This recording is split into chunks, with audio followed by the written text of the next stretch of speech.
What's going on, brother? Hey, it's Christopher Rausch. Podcast number 2 for the day, Saturday, July 13th, 2019. You'll never guess what just happened. I recorded this entire podcast and the audio did not record. Why?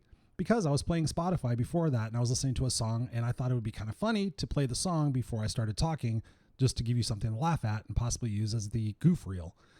And I got done, and of course I pressed play to kind of check it out, and there I am. Not saying a fucking word. Yeah. So, yeah, I already did a test. This is fine. So apparently if I play Spotify before I speak, for some reason, I guess the audio driver does that. So anyways, today's podcast, or this one, my voice is already getting fucking hoarse, is about relationships, about communication. So, yeah, how to have effective conversations personally and professionally. You could call it that or something like that. But anyways, I am going to say this all again and hopefully have the same passion. But yeah, my fucking voice is getting shot. And I was supposed to be downstairs at 5 o'clock and now it's 5:35. All right, so let's do this. Shit happens, right? Fucking earphones. All right, so boom. Hey, welcome back to another episode of Raw and Unscripted with yours truly, Christopher Rausch, the place where I help you overcome your self-created crap without the self-help fluffy bullshit. And we do that by creating confidence. We do that by helping you have the courage, have the skills to be able to not have regrets at the end of your life. That's what I provide you guys. Unstoppable, authentic, congruent, kick-ass fucking confidence. Do things on your own terms. I could tell you so much about what it feels like to be able to be your own person, do your own thing. And it's phenomenal. So I appreciate you guys tuning in and listening to these podcasts and sharing them and distributing them and anything like that helps me. So let's just get started with today's topic: conversations, communication, relationships. Before, I've been talking a lot about mindset and kind of giving the macro overview of what it takes to have unstoppable confidence. We've talked about fears. We've talked about disappointment. We've talked about legacy. We've talked about goals. We've talked about focus and belief. We've talked about anxiety. We've talked about procrastination. We have talked about a lot of stuff, which I hope you're implementing and using. And today I'm going to take a little bit of a turn because one of the important aspects of us being successful and being unstoppable is the fact that we need people in our life to help us, whether it's personally or professionally. And one of the greatest avenues for creating that bond and that trust and that way to have successful relationships is obviously through talking, communicating, right? We communicate professionally, we communicate personally, but from my experience, and for a while I was dedicated to be doing relationship coaching. And the biggest aspect of that, a lot of it was communication. And you find out we're never taught how to accurately and correctly communicate. It was actually one of my first college courses when I went to school. It was interpersonal communication, and I laughed. I was like, I'm taking a class on talking? What? Really? Why do I have to do that? I already know how to talk. I already know how to listen. What the fuck is this? Is this what school's about? But I tell you, it was one of the most important classes, one of the most effective classes for my success, because I learned that I did not have it figured out. I learned that I was a shitty listener. I learned that I was a terrible communicator. And from that point forward, it might have been what got me into speaking and communicating and coaching, because it really is super, super huge and important, but we don't learn it in school. We learn fucking algebra and geometry and all this other shit, but we don't even learn how to have a simple conversation. So what I'm going to be reviewing for you today is simply that. What does it take to have awesome communication? What does it take to have effective conversations? What does it take to move the needle and create stronger trust and bonds, both personally and professionally? Because we've all experienced it. How many times have I heard, oh my God, I told that person and I thought they understood, but they didn't. I mean, think about it. I talked to them and they said they understood, but they didn't. Or I didn't understand a fucking word that person said. Then I'll ask them. It's so funny when people tell me I didn't understand a word they said. And I'll simply say, did you ask them for clarification? No. How do you expect to learn? How do you expect to figure out what it is that they told you? If they're walking away from the situation thinking that you understood and you didn't take responsibility to say, hey, fuck, I didn't get it, I wasn't paying attention, or you didn't say the right shit, where's that going to lead to? What's going to happen later on down the road? So those are the types of situations that I want you to avoid. So I just want to get right into it because we've all experienced that. We've all experienced frustration, anger, resentment. We get defensive, we get reactionary when the conversations don't go the way we plan. So let's just talk about really in its simplest forms, what does it take to have a great conversation, great communication? Number one, first and foremost, is you need to think before you speak. Now, this may sound stupid, but realistically, ask yourself, what kind of mood are you in? What kind of emotional state are you in? If you're going to be going and talking to a coworker about something, or you want to talk to your boss, or you want to talk to your loved one, or you want to talk to your kid, ask yourself, are you in the right frame of mind? If you had just gotten out of traffic, or you've had a bad day, or you haven't eaten, or you didn't sleep very well, or you got other shit on your mind, do you really think that's the best time to go have a conversation with somebody? How do you think that's going to turn out? Paramount. I have talked to people and I'm like, just do this. Just think before you speak. Just plan what it is that you want to say. What is the outcome you want?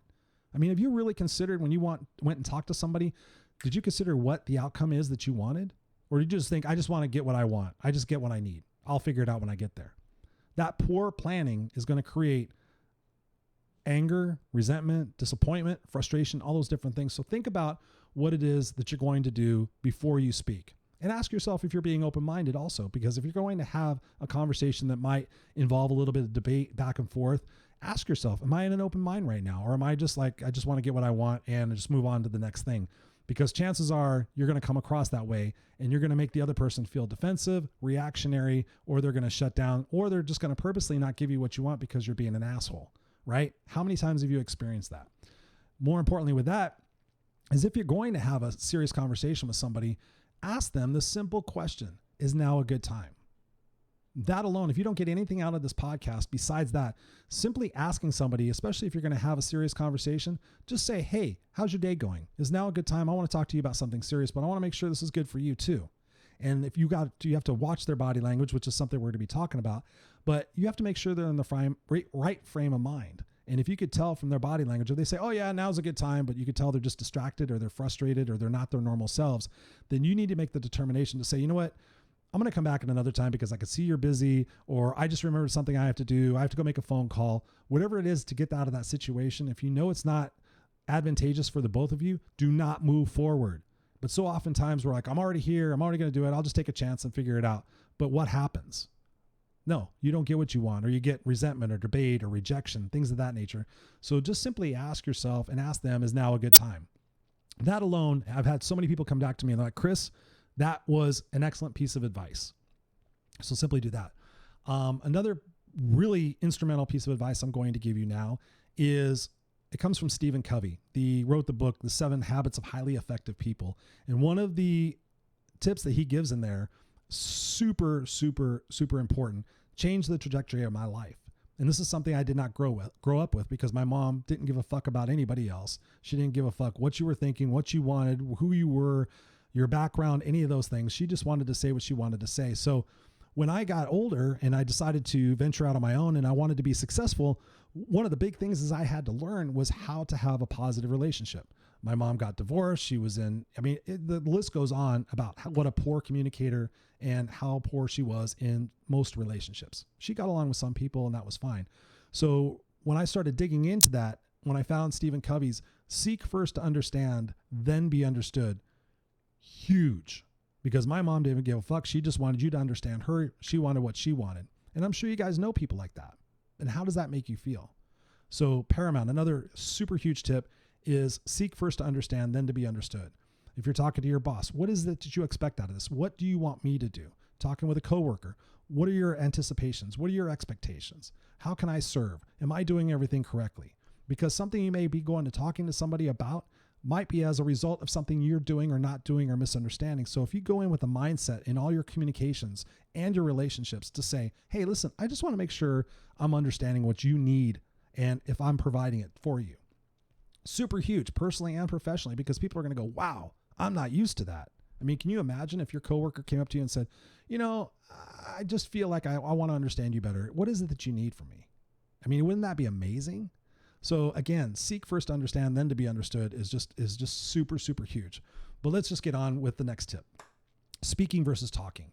Obviously, if you're going to have a conversation with somebody, choose your words correctly. Obviously, we just said choose your emotional state correctly. Talk slower. I know that for me. When I talk super fast, people don't get it. They can't hang on. They do what I call a selective hearing disorder, where they hear, 35 words and actually out of all that, they heard 7 They piece those 7 together and they make an assumption about what it is that I said because they don't want to ask me to repeat myself. They think they assume and they got it. Oh yeah, I got what he said. I figured it out. No problem. I'll take care of it. And then you walk away thinking the person's got it, and they walk away thinking they've got it. And guess what happens? Resentment, frustration, defensiveness. You're back at the drawing board again, but now you're at a dirty drawing board because now you have to fucking go through it again. So really consider the words you're using, tonality, super, super huge. Because we often don't think about what we want to say. We don't think about the exact words we want to use. Because once a word is out there and once you say something like you always or you never, that's a bonus tip right there. You always and you never. What does that do? That says that you have to be defensive, right? You always do this or you never do that. Do not use those words. Do not use those words because that's a recipe for disaster. Because somebody's going to be defensive immediately because I don't always do that. But if you come across that way, then why is the person going to want to help you? Because you're having that assumption and you're not choosing your words correctly and carefully. And it takes a long time. It only takes a second to fuck a relationship up, but it takes years to fix it. True. I know this for a fact, my personal experience. Now, my next tip. This is something, again, they don't teach us as kids. They don't teach us in school. They don't teach us anywhere. Listening versus hearing. Now, like I said, selective hearing disorder. I've done it. I know you've done it where you've heard somebody, I get it. And you put some words together and you make an assumption and you walk away. That's terrible. When you're really listening, number one, don't interrupt the person when they're talking. That is huge, huge, huge, huge, huge, like a fucking mountain volcano. Do not interrupt somebody. Do not finish their sentence. Do not think that you know where they're going. Do not come back with your own argument or your own defense in something until you've heard them out. Because quite frankly, what they're about to say might totally change. They might sit there and say something where you don't think they're getting it. And then they may say, like, you know what, but really what I'm trying to say. And then before you say it, you interrupt them and you fuck that all up. That is terrible. Stop interrupting. Do not do that because it tells the person you don't give a fuck. And then meanwhile, in your brain, you're already thinking about your response before you're even actively listening. You're hearing, you're not listening. You've already got your words made up in your mind. Oh yeah, I know what they're going to say. Let me just show them. Let me get my point across and all that other shit. How many times have you experienced that? I fucking hate it when people interrupt me. I literally want to say, you don't give a shit what I'm saying, do you? Right? So don't interrupt people. When you're listening, truly listen. And here's a super tip. After somebody has finished communicating something to you that's important, paraphrase back to them what they said. So Christopher, here's what I heard you say. Before I speak, I should really plan what the outcome of is what I want to do with that. You also said, make sure I paraphrase, just wrap it up in a bow and just say, hey, here's what I understand you're saying. Here's what I understand you're asking. Am I correct? Am I on the spot? And if they didn't communicate correctly, they could say, oh no, I'm sorry. I didn't mean to say that, or I didn't say it the correct way. Or if you didn't understand it correctly, they could say, you know what, let me say it differently. That is so fucking huge. I keep saying that, but these are little tidbits that we're not taught. But I have done hours and hours and hours of relationship coaching, and it's helped me create the life that I have. It's helped me create the success that I have. I am a director of operations. I have multiple people reporting to me. I had to figure out how to have awesome relationships. I could not be where I'm at today if I continued doing what my mom was doing. There's no way. So I've invested hours and years. Actually, my master's degree is in organizational management, conflict resolution, things of that nature. So what I'm saying here absolutely will work in every area of your life. So don't interrupt people and don't finish someone's sentences because basically you're just saying your viewpoint is more important, and that's just a recipe for disaster. So be sure to paraphrase. The next tip is super huge. Super huge. When you look at me, what is my body language? I look pissed off, closed off. 85% of all communication is body language. 85% of everything is body language. So if you're sending a text message, and yeah, if it's what's for dinner, that's fine. But if you're trying to have a conversation with somebody over text, they are missing 85% of your message. They could misconstrue, they can take and infer all sorts of things from the words you're using that you're probably not choosing carefully anyway. So here, make sure if it's an important conversation, you're not doing it over email, you're not doing it over text, that you can actually get in front of each other. The old-fashioned way of actually communicating with somebody is fucking brilliant. Because that way you can read somebody, you can see where they're coming from, you can see if they're being open, you can see if they're being distracted, you can tell if you're trying to have an important conversation with somebody and they're fucking reading the text while they're on the shitter, what is that going to get you? they're not going to pay attention. Maybe they're not going to reply correctly. So again, make sure body language, make sure you're giving them eye contact, make sure you remove the distractions both for yourself and them. And this is one of my biggest things that I have to work on, because I'm the shiny object kind of guy. If there's somebody walking, I'll sit there and walk. I'll look at them like, oh yeah, I'm listening to you, or I'll be doing something. I mean, I can multitask like a motherfucker, and I can still listen to everything you're saying. But what does my body language tell that person? And I had to learn this the hard way, because I was like, yep. And I would paraphrase and I would do everything correctly. But their impression based on my body language was like, oh yeah, Chris didn't pay attention. He didn't give a fuck. He heard me, but I know it wasn't important to him. So I really have to focus when somebody comes in, whether it's just a casual conversation or it's an important conversation. I have to sit down and make direct eye contact, lean in and say, okay, what is it that I can do for you? How can I help you? I'm sure you guys have all experienced that. And if you walk in and you ask somebody for a moment of their time and they say yes, but they keep moving around and keep doing something, simply just stop and say, you know what? I'm sorry. I see you're really busy right now. I can come back at another time. And like, no, I'm listening. Like, no, I don't feel like you actually are. And just be honest with them. Because maybe they're saying, you know what, you're right. I am busy. I got a couple things to do. Can we do this tomorrow? Just that alone is going to, number one, they're going to appreciate the fact that you stood up and you identified the situation. And then you can come back and have a positive conversation, because most likely, because you did that, they're going to be more invested to make sure that they can possibly give you what you want. Now, I realize I'm giving you a lot of information here, but it's all super simple and easy to implement, but it will save you thousands of hours and aggravation and frustration, both personally and professionally again. So make sure you're making eye contact, make sure your body language is open. Because I mean, I can't stress that enough. And another important tip that I had to learn the hard way, because I wasn't the best communicator before, is what is somebody's learning style? Now, there are 3 types that I've learned: visual, auditory, and kinesthetic.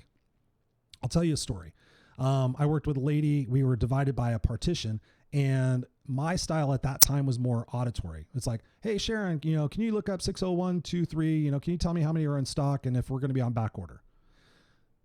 She would reply back, oh, what do you want? She'd be all bitchy, and I'd be sitting on the other side of the partition going, what the fuck is her problem? All I did was ask a simple question. Well, my boss sent us to couples counseling. It was actually 3 of us, and this was years and years and years ago. And we all kind of laughed. We're like, we're going to a conflict management seminar. Well, by lunchtime, we all sat down and had lunch, and we're like, what did you get out of this? What did you get out of this? And we realized that she was a visual person. I was an auditory person. And crazy enough, the other guy was a kinesthetic person. Now, the kinesthetic person is difficult for me to deal with because I'm very amped and I'm very visual. And the kinesthetic person is one of those kinds of personalities that is, they have to take it in. They have to digest it. They have to think about it, roll it around. Yeah, okay. And I'm the kind of person like, what's the problem? Let's just give me an answer. So that impatience and that frustration can actually cause them to react, making me not think about their answer very accurately. So just knowing what somebody's leadership or learning style is will save you lots of headaches. One of the side tips on that is that if they have a lot of stuff in their office, or they have a lot of clutter, they're most likely a visual person. Now, if they're very neat and organized and everything's like put away, then chances are they're more of an auditory person. But again, you can simply ask them and just say, you know what, if I give you information or if I give you reports, do you want bar graphs and things of that nature, or do you just want me to give you the details? And like my other boss was totally a auditory person, I would bring him graphs and reports and stuff like that. All it did was just inundate his mind, and he would get frustrated. He's like, no, I don't want all this. Just tell me what it is that I need to know. Where in other situations, I've had bosses where I walked in and said, hey, this, and like, well, where's the backup? Where's the proof? Can you show me? Things of that nature. So super, super important to know what somebody's learning style is, because if they are something different and you're not communicating in their style, guess what? Frustration, anger, resentment, disappointment, you're going to have to come back to it. And again, you can screw up a relationship in 2 seconds. That'll take you 2 years to fix. And that's my goal here, is to give you these tips and this advice so that you don't do that. Because what does it do to our confidence when we can't communicate with people, when people aren't doing the things that we're asking them to? We have to take responsibility, because we're the ones that want the kick-ass life. We're the ones that want the confidence. So yeah, it seems redundant to have to say back to what somebody else said. It seems redundant to say, okay, is now a good time, because they should tell me if it's not a good time. Those are all assumptions, and it's all bullshit. You're watching this, you're listening to this because you want to be better. You want that success. And these tips and these critical components of conversation are going to get you to that point. I swear to God, you start employing them tomorrow, you're going to see huge value out of that. Another thing I can say about the workplace is when you have a communication in person that is got a lot of details in there and there's some commitments in there and you feel like, oh yeah, we got it. You got it. Cool. Let me just tell you something. 2 minutes later, that person could have got some bad news, had something, forgot what you said, a different component of that. So what I do and what I recommend is you go back to your desk and you send an email. Hey, Chuck, thanks a lot for meeting with me. Here are the agreements we made. Really appreciate it. Here's what I understand you need from me. Boom, boom, boom. Please reply to this and let me know if I understood everything correctly. Thanks a bunch, Chris. Just that alone. Because yes, they may reply back, yep, got it, thanks. And later on down the road, they may misunderstand. And you say, hey, by the way, I have this email. Yeah, sure, they're going to be like, oh yeah, I didn't understand it or whatever. But at least the next time when you send it, you have to back that up. So again, it's just another opportunity to make sure you're not misunderstanding, make sure you're not making assumptions, and make sure that that conversation loop is truly closed, right? Maybe even follow up a few days later. Hey man, really appreciated that conversation. I'm working on these 3 things. That's what you wanted, right? Oh shit, I totally forgot about this. Boom. It's all a part of our responsibility. It's all a part of the action we have to take in order to have super kick-ass relationships. So I'd love to hear what's working for you. What are the things that actually make your relationship successful? I know for me, another super important tip is that when you feel like your frustration level, your anxiety level, your impatience is starting to rise in a particular conversation, give yourself an out. If your phone is on vibrate, go, oh, excuse me for a second. Oh, you know what? I'm sorry. I need to go take this phone call. I really apologize. Can we go ahead and continue this tomorrow morning? And then get the fuck out of there. Or say, you know what? I'm sorry. I got to go pee real bad. And go in, catch your breath, take a couple of deep breaths, come back there, reframe your mindset. Do not continue in that conversation if you feel like it's escalating, because it's not going to get you anywhere. It's just going to get you, both of you guys are going to get in the fight or flight response, and chances are it's going to escalate. So don't do that. So I hope these work for you, and I hope they come across very well. Again, we have to take responsibility for that. I love you guys. If you have other tips or suggestions for topics for the show, I would love to hear from you. Christopher@ChristopherRausch.com, RAUSCH, Christopher@ChristopherRausch.com. Super tired. And also make sure you're subscribing to the newsletter at ChristopherRausch.com. And if you're listening to this, I do a video portion of this as well. So this is all videotaped. You can go to the Speaking to the Heart Network from that podcast page, and you can actually see the videos on this as well. So I would love and appreciate if you throw me a solid and subscribe to my iTunes account, subscribe to my YouTube channel, share this stuff, write a review for me, please. I'm asking you, if you get value out of these, please just do me a solid, spend 5 minutes and do a couple of things that helps me promote it, helps me give validation that I know that I'm doing the right things for you guys. And it just means the world to me to do that. All right. I love you guys. Peace out. And we will talk next time. Coming up next. Oh yeah, by the way, I wanted to mention this. I'm going to start doing interviews.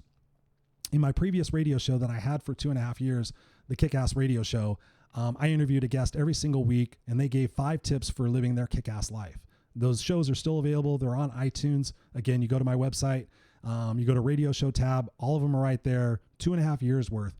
But at any rate, one of the things I want to get back into is interviewing people here on the Raw and Unscripted podcast and giving you guys different perspectives, different historical backgrounds, different tips that'll help you truly be unstoppable. So if you have somebody in your life that has inspired you or mentored you, or you find has a great story, send them my way. I would love to interview them, have them on the show, and just chat them out. So we're going to be doing more of that. And with that, in a couple of weeks, you're going to see me interviewing and chatting with the owner of the Speaking to the Heart Network, Shane Schultz, who is also my producer for this podcast.